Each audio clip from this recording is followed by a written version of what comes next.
Écoute, actuellement, j'ai pas d'explication parce que quand on fabrique un bateau, c'est pas pour le casser.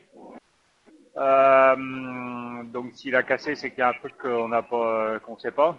Ensuite, il faudrait qu'on ait les morceaux en main et on aurait peut-être une explication. Or, pour le moment, le morceau, les deux morceaux, les deux faciès de rupture sont à 24 mètres et 20 mètres de haut. Euh, Puisque le petit morceau est toujours là-haut accroché dans le gréement.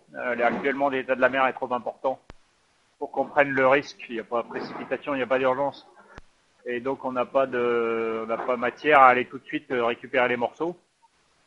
Et quand on aura les morceaux en main, peut-être qu'on aura un début d'explication, mais pour le moment, je n'en ai pas. C'est François qui barrait au moment où ça s'est passé. C'est pour ça que je le regarde. Et il acquiesce. Mais ouais, il y avait la mer du vent, quoi. C'est sûr que c'est pas la mer de la baie de Quiberon, hein, c'est un peu plus animé que ça quand même, puisqu'on est en Océanique et on est dans le nord-est d'une vaste dépression, pas très creuse mais très vaste. Et donc forcément, il y a de la mer comme on a toujours actuellement. D'ailleurs, il y a 2-3 mètres de vagues, 2-3-4 mètres de vagues peut-être. Mais c'est pas. Et quand bien même ce serait cette mer-là, le bateau il est fait pour ce programme-là et donc ça doit résister aussi à ça. Si s'il y avait eu des phénomènes précédents, on le saurait, je pense. En tout cas, on n'a pas réglé différemment le mât cette nuit de ce qu'on fait d'habitude. On s'est posé la question également après l'avarie. Et la réponse est pour le moment, on ne comprend pas pourquoi.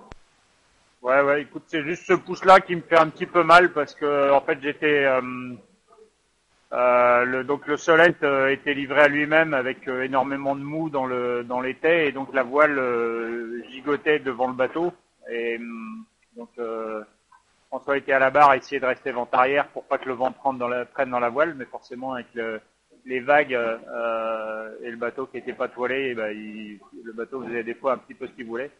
Et donc j'ai essayé de remettre la voile à bord à partir de l'étrave, hein, à partir de l'ancrage de l'étai à l'avant.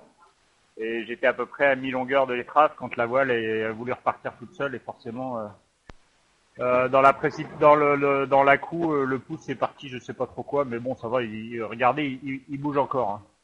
Alors voilà une petite image de l'extérieur avec la mer qui est quand même relativement soutenue quoi on va dire. Hein, on a fait actuellement, je vais vous montrer juste après, mais on est avec l'équivalent de Paris dans la grand voile.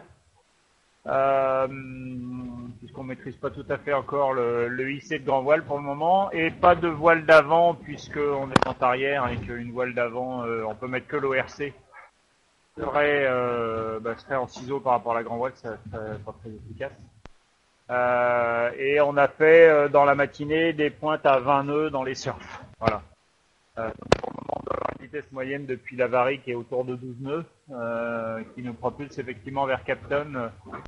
On devrait atteindre dans 4 jours à peu près. Qu'on a ce vent-là jusqu'à demain soir à peu près. Et ensuite une dorsale à traverser, puis à nouveau du vent de sud-est à l'approche des côtes sud-africaines.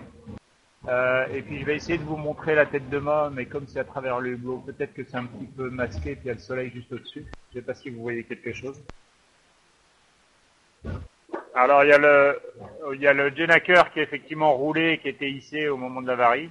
Et puis il y a le Solent, mais qui doit être plus caché par le mât de là où vous regardez, qu'on a réussi à saucissonner plus ou moins avec une drisse pour éviter qu'il puisse prendre le vent trop fort.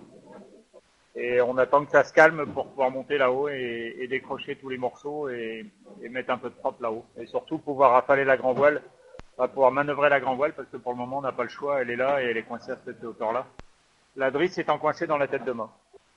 Des dégâts collatéraux, non, la coque n'a rien subi, le balcon avant doit être un peu tordu, mais c'est tout. Les filières sont toujours en bon état, ce qui nous permet justement de pouvoir aller manœuvrer et récupérer les morceaux de toile sans prendre de risques.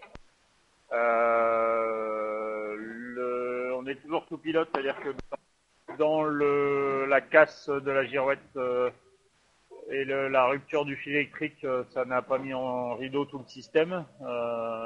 Donc ça nous a même permis d'ailleurs de pouvoir être deux à manœuvrer devant à certains moments. mais non, il n'y a pas de dégâts collatéraux.